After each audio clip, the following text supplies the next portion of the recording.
முனசேரன் பேசிட்டு இருக்கேன். கீழக்கரையில் வந்து பார்த்தீங்கன்னா கைப்பந்து போட்டி, அதாவது வாலிபாலுங்கிறது மிக பிரசித்தி பெற்றது. கடந்த 50 வருடங்களுக்கு மேலாக வந்து நிறைய கைப்பந்து போட்டிகள் நடந்துகிட்டு இருக்கு. இப்போ வந்து பார்த்துக்கிட்டிங்கன்னா ஜேவிசி ஜலீத் வாலிபால் கிளப், அல் ஜதீத் வாலிபால் கிளப் 50வது பொன்விழா ஆண்டை தான் கொண்டாடிக்கிட்டு இருக்காங்க. அதன் முன்னோட்டமாக வந்து பார்த்துக்கிட்டிங்கன்னா நம்மளுடைய மாவட்ட கலெக்டர் வந்திருக்காங்க. அதுக்கப்புறம் பார்த்தீங்கன்னா நம்மளுடைய மாவட்ட சூப்பரண்ட் எஸ்பி ஆஃபீஸர் எல்லாருமே வந்திருக்காங்க. ஸோ இவங்க முன்னாடி வந்து பார்த்தீங்கன்னா ஒரு அறிமுகமான ஒரு தொடக்க விழா நடந்துகிட்டு இருக்கு.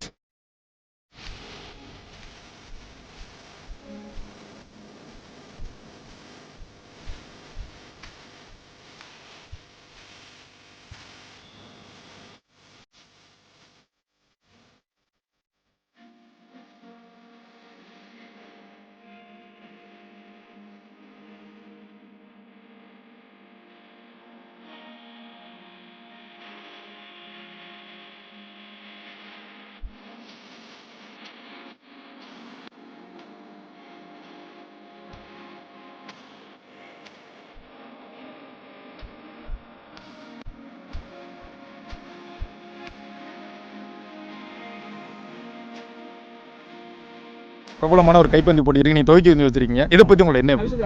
நல்லா எல்லாருமே நல்லா ஆர்வமாக இருக்குது. இந்த ஆற்றல் வாலிபால் போட்டியில் மட்டுமல்ல, இந்த வாலிபால் போட்டி ஸ்போர்ட்ஸு அதெல்லாம் நம்ம இந்த கடலோர பகுதிகள் எல்லாமே நல்லா நிறைய ஊர்கள் தமிழ் காம்படிஷன்ஸ் நடத்திடணும். அப்போ அதில் எல்லாமே மக்கள் பயன்பெறணும், மக்கள் அதில் ஆர்வமாக பங்களிப்பு இருக்கணும். அப்போ தான் ஸ்போர்ட்ஸ் இதெல்லாம் நிறைய எல்லாருக்கும் ரொம்ப பாப்புலராக வரும். அதில் நம்ம இளைஞர்களோட எனர்ஜி அதில் நல்லா பாசிட்டிவாக கொண்டு போனோம். அதுக்கு எல்லாமே இது பயனாகும். என்னோட எல்லா வாழ்த்துக்களும் நல்லா அரேஞ்ச் பண்ணியிருக்காங்க. Thank you very much. Thank you sir. Thank you sir. ரொம்ப அருமையான கிரவுண்ட் ரெடி பண்ணியிருக்காங்க. சுற்றி இன்னும் அழகாக ஒரு வாக்கிங் ரவுண்ட் பண்ணுறது பெரிய இடம் இருக்குது. சரி சார். அதனால் ஒரு இங்கே இருக்க பெண்கள் எல்லாமே ரோட்டில் வாக்கிங் போயிருக்காங்க. சரி சார். சுற்றி ஒரு பெரிய ஒரு வாக்கிங் ரவுண்ட் ரெடி பண்ணால் அவங்க வரதுக்கு வசதியாக இருக்கும். ஊரில் இருக்கவங்க நல்லா ஹெல்த்தை மெயின்டைன் பண்ண வசதியாக இருக்கும். சரி சார். அவங்க வடக்கு ஜமாத் ரெடி பண்ணுவாங்கன்னு நினைக்கிறேன். சரி சார். கண்டிப்பாக ரெடி பண்ணணும். சரி சார். எனக்கு விவரம் தெரிஞ்ச வயசில் காக்கா வந்து பார்த்தீங்கன்னா ஆபத் அலி காக்கா ஒரு மிகச்சிறந்த வர்ணனையாளர்.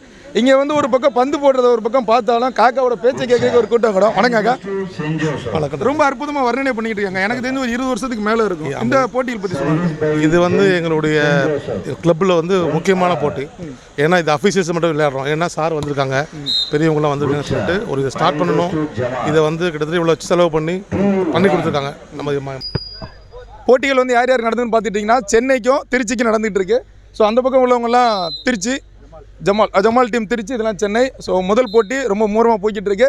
இந்த போட்டியில் வந்து பார்த்துக்கிட்டிங்கன்னா மிக சிறப்பு என்ன அப்படின்னா, இந்த மைதானத்தில் சுற்றி பார்த்தீங்கன்னா அதிகப்படியான விளக்குகள் வச்சுருப்பாங்க. கீழக்கரையில் மிக பெரிய ஃபேமஸ் அப்படின்னா மின்னவெளி கைப்பந்து போட்டி அப்படின்னா பகலில் இந்த போட்டியில் நடக்கவே செய்யாது. சாயங்காலம் தான் ஆரம்பிப்பாங்க. நைட்டு விடிய இருக்கும். கிட்டத்தட்ட ஒரு 3 நாள் விடிய விளக்கொலிகளில் தான் இந்த போட்டிகள் எல்லாமே ரொம்ப பிரமாண்டமாக நடந்துகிட்டு இருக்கும். ஸோ அந்த போட்டி தானே பார்த்துட்டு இருக்கீங்க. சிறப்பு விருந்தினர்கள், சிறப்பு அழைப்பாளர்கள். 1972 நாங்கள் பிறக்கலை. எங்களுக்கு பிறக்கிறதுக்கு 1 இயருக்கு முன்னாடியே எங்கள் தெருவில் வந்து செல்வாக்கான் இருந்தான், நிசார் ஹுசைன் ஆனாம்னா. அந்த குரூப் வந்து இந்த கிரவுண்டு ஆக்சுவலாக வந்து தைக்கா பக்கத்தில் இருந்துச்சு, நம்ம வடக்கு தைக்கா. அதுலேருந்து டக்குன்னு அடுத்தது வைக்கப்பாடைக்கு மாற்றினாங்க. அதுக்கப்புறம் ஸ்கூலு மொய்தீனியா ஸ்கூலுக்கு, ஏன்னா வந்து பாலவதி கிரவுண்டே எங்களுக்கு பந்தாடினாங்க ஜமாத்தில். நீங்கள் அங்கே போங்க இங்கே போங்க அப்படின்ட்டு கடைசியாக வந்து 1994 எங்களுக்கு வந்து ரத்னம் ராஜார் தலைவராக இருக்கும்போது தலைவர் அவங்க வந்து இதை வந்து அலாட்மெண்ட் பண்ணி தந்தாங்க. அந்த நேரத்தில் நாங்கள் கிட்டத்தட்ட ஒரு 40,000 ரூபா செலவு பண்ணோம் இந்த கிரவுண்டை உருவாக்குறதுக்கு. ரொம்ப சித்திக்கு இருக்கார் சகோதரர், அவர் வந்து என்ன பண்ணார், அவர் ஓல்டு பிளேயர் தான். அவர் வந்து நம்ம வாலிபால் கிளப்ல பிளேயர் தான். அவர் வந்து இப்போ கொஞ்சம் துபாயில் கம்பெனி வச்சிருக்காரு. இதெல்லாம் பார்த்துட்டு நம்ம அந்த காலத்தில் 1000 ரூபா 500 ரூபாய்க்குலாம் ரொம்ப கஷ்டப்பட்டோம். இதை நானா நின்று எல்லாமே உங்களுக்கு பண்ணி தரேன்னு சொல்லி இது என்னுடைய தீம் இருந்தது. நாங்கள் இப்போ இல்லை, நாங்கள் 25 வருஷத்துக்கு முன்னாடி எங்களுக்கு இந்த மாதிரிலாம் செய்ய முடியல. அதை செஞ்சு கொடுக்கணும்னு ஒரு என்னோட ஏம் இருந்தது. அதை நான் நிறைவேற்றிருக்கேன். இப்போது வெளியூர்ல இருந்து நிறைய மக்களோட ஆதரவு இல்லாமல் இருக்குது. பெரிய பெரிய டீம்ஸ்லேருந்து வராங்க. இப்போ மோத போகிற டீம் வந்து பார்த்தீங்கன்னா சென்னை டீமோ திருச்சி டீமோ, இந்த மாதிரி வெளியூர்ல இருந்தால் நம்மளுக்கு எப்படி பசங்க வர்றாங்க? ஆக்சுவலாக நான் இன்டர்நேஷ்னல் டீமாக கொண்டு வரணும்னு யோசிக்கிறேன். அடுத்த முயற்சி வந்து இன்டர்நேஷ்னல் பிளேயர்ஸ் எல்லாம் உள்ளே கொண்டு வரணும். அதான் என்னுடைய